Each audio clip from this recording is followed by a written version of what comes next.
Hello everyone and welcome back to the channel. Today we just opened up a 280 amp hour metal cased 12 volt battery from EcoWorthy. So let's go ahead and see what's inside.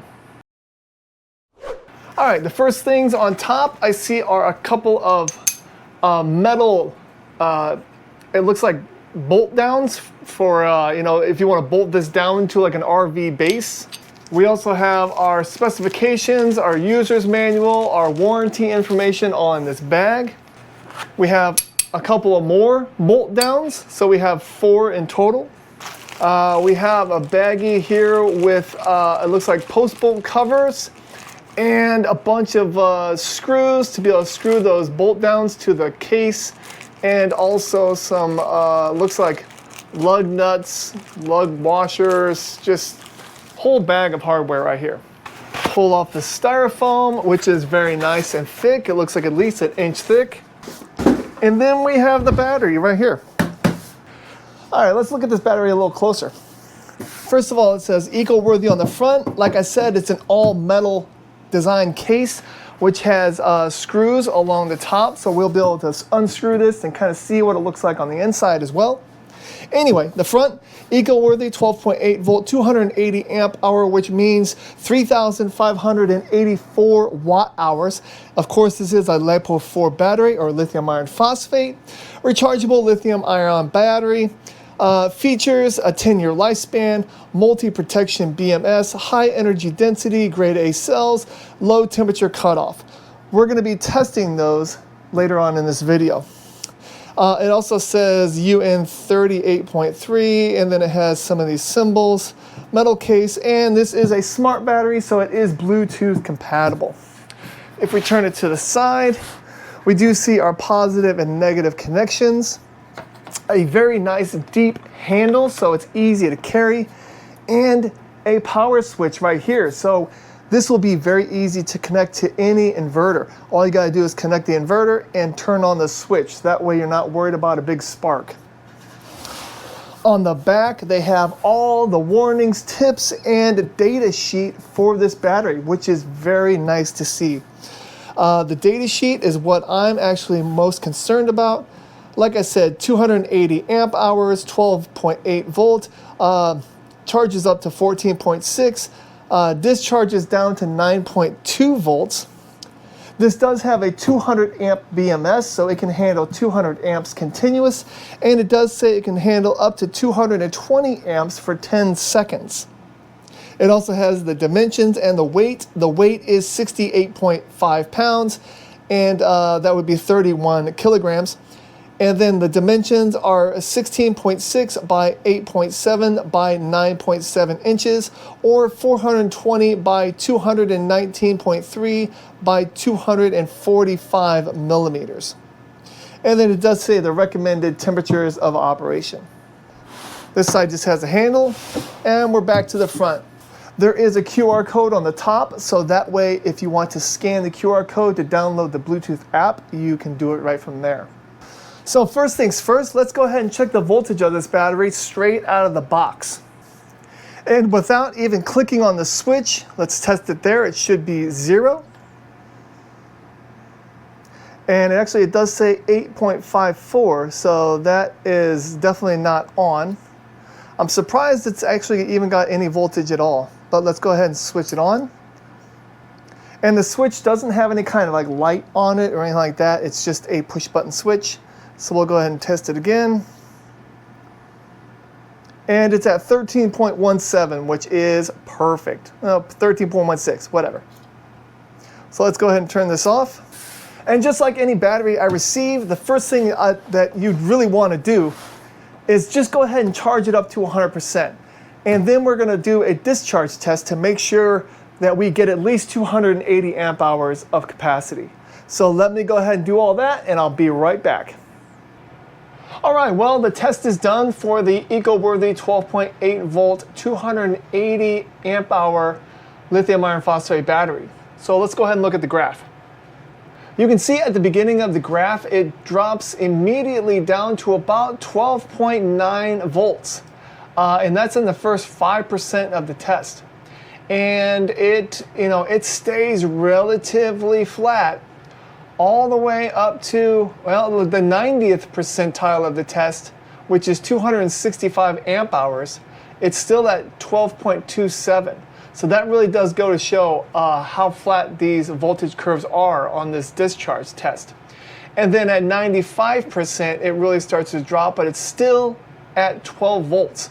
So between 5 and 95%, you're still in that 12 volt range.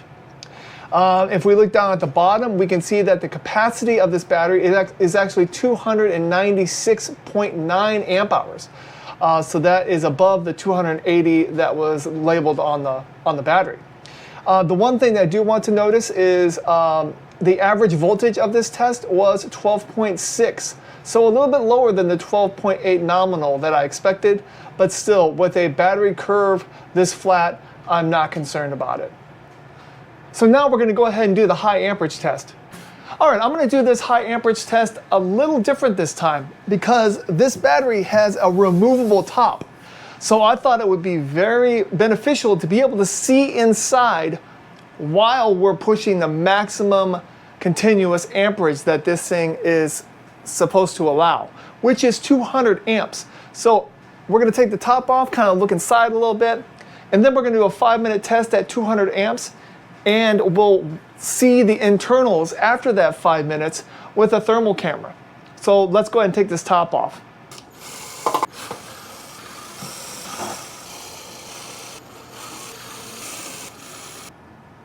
Oh, look at that, and the lid just pops right off. I do notice that the lid does not have any kind of waterproofing, so that kind of tells me that this isn't like IP67 rated by any means. And when you first open it up, you can see that there is a big piece of fiberboard covering up everything, which I really like. Let's go ahead and take this off. And there are quality marks on there as well. All right, taking a quick look at the inside of this eco-worthy battery, it looks very clean and properly built. Let's see, the middle bracket here, it holds all of the cells down along with the 2 bolts here, and there's 2 more bolts on this side that keep the whole pack in place. You can see that the cells are laser welded to the bus bars, and the bus bars do have these humps for expansion and contraction. I do like that there are quality control marks on the positive and negative terminals. And we do have our balance leads, 1, 2, 3, and 4 right there, or 4 right there. And then we have our negative lead right here. We also have a temperature sensor here. And we have our positive cable, which is a 2-gauge wire. And we have our negative, which is a pair of 5-gauge wire going from the battery to the BMS, and again from the BMS to the negative terminal. They also have these covers on the positive and negative, so everything looks like it's covered and protected. There's quality assurance, and the pressure relief valves are not covered at all. Overall, this looks like a very well-built battery. Now we're going to go ahead and wire this up to this 5,000 watt inverter right here, and we're going to be pushing 200 amps or close to for at least 5 minutes, and then after that we're going to see what the temperature on the inside is. So let's get it all hooked up and start that up. All right, now that I got it all hooked up, the nice thing about having a battery like this with a power switch is now you can just switch it on, and you don't have to worry about the spark you're going to get if you're not using a resistor.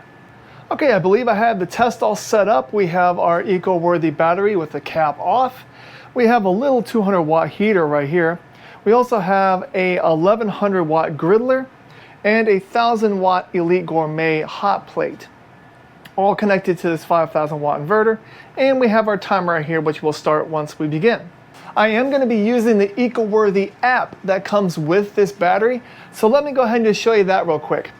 You can see on the app that it does say that it's 100% state of charge and that it says 14.02 volts and 0 amps, since we're not really powering anything right now.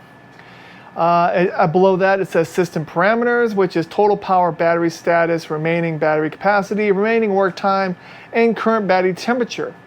That is all very good. At the top, you do see home data and notification. And now that shows the real-time data, total voltage, total current, total power, state of charge at the time, and then again, the battery statuses. And then down here, you can click on single cell voltage, and you can see the voltage of each individual cell. I do like that. A lot of apps don't have that depth, so it's very good to see that they show the individual cell voltages in there. And then the last one is just notifications. I'm guessing something's going to come up here if we go into some sort of shut-off event. So I'll go ahead and leave it on real-time data, and we'll start the test and we'll monitor it with this. So let's begin by turning on the hot plate and the griddler. Our app does show that we're doing about 180 amps right now, so let's go ahead and turn on this heater. And that is boosting us right to about 200 amps right there. So we're going to go ahead and let this run. We'll go ahead and let this run for 5 minutes. And I'll get right back with you. All right, this test has been going on for 5 minutes and 40 seconds now, and it has not had any issues whatsoever. You can see on the app that we're still at 12.8 volts, which is perfect. Our current is, well, it's 97 amps now, probably because something just is trying to turn off. And our state of charge is 92%. If we look at the cells at the bottom, each cell is exactly 3.25 volts, so balanced perfect. And there are absolutely no problems. So let's go ahead and look at the heat that's coming out of this battery, if any. All right, we can see first the cabling. And the cabling is, it's not really that hot at all. I mean, the positives are right around 95 degrees, 92. Let's see, the positive is, again, 90s. Right at the connection, we're looking at about 122 degrees Fahrenheit on the positive, and the negative is about 115 degrees Fahrenheit. Inside the battery, you can see, oh my gosh, see, look at that, 84 degrees on the positive right there. The connection is only 93, I saw, 93 degrees Fahrenheit. And if we go over to the BMS side, I mean, it looks bright, but we're looking at 114 degrees. Nothing major at all that I can see. Yeah, 114 degrees. Down near the BMS, we're still looking at 110 degrees Fahrenheit. So there is no cause for concern for this battery whatsoever. And you can see that heater is pumping out 250 degrees Fahrenheit. And that griddler, yeah, the griddler is at 380 degrees Fahrenheit. So yeah, this battery, after a 5-minute test at 200 amps, no big deal at all. All right, now I'm going to include a 1,000 watt heat gun, actually 1,200 watt heat gun into the mix, and that's going to bump it up, to 300 amps. And hopefully when I turn this on, along with everything else, the battery will shut itself off. But that's what I want to know. Okay, let's turn everything back on, get it back up to 200 amps. There we go, 202 amps. And now let's go ahead and turn this heat gun on. 320 amps, 4,000 watts, 320, and perfect. And you can see on the app that it shows a notification. Let's go ahead and click on that. And it does discharge over current protection. So the battery worked exactly the way that it should. Okay, now that the high amperage test passed with flying colors, let's go ahead and do the low temperature charging test. So I got my cold pack here, and I went ahead and unscrewed the sensor right here. So let's go ahead and put it on some coldness. Hopefully I can get this. And we're watching, right now we're charging with about 3 amps, so hopefully that shuts off.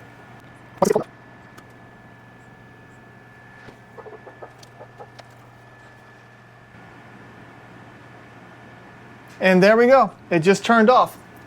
Perfect. Whew. All right, let's go ahead and warm it back up.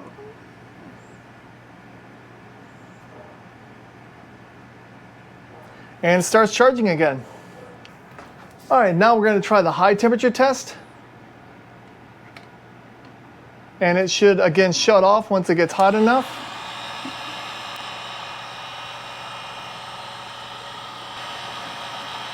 There we go. It just shut off. And again, we're back down to normal, so it starts charging again. So overall, this eco-worthy 280 amp hour 12 volt battery, I would say it is a top performer. It gave us 296 amp hours of capacity. It passed all of its tests when it comes to cold temperature charging, hot temperature charging, or over temperature charging, you could say. Also, when it came to the high amperage test, it passed that with flying colors. It was able to do 200 amps for 5 minutes with no problem. And looking at the inside, the internals did not really get hot at all. I mean, 100 degrees is not hot when it comes to the internals of a battery. And then when you try to push 300 amps through, it shut down after, 10 or 15 seconds. So in my mind, that is exactly what you want.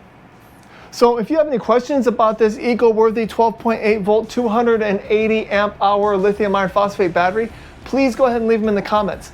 I'll have a link to this item and everything else I used in my description, just in case you want to look further into it. Thanks again for watching this video, and have a great day. Bye-bye.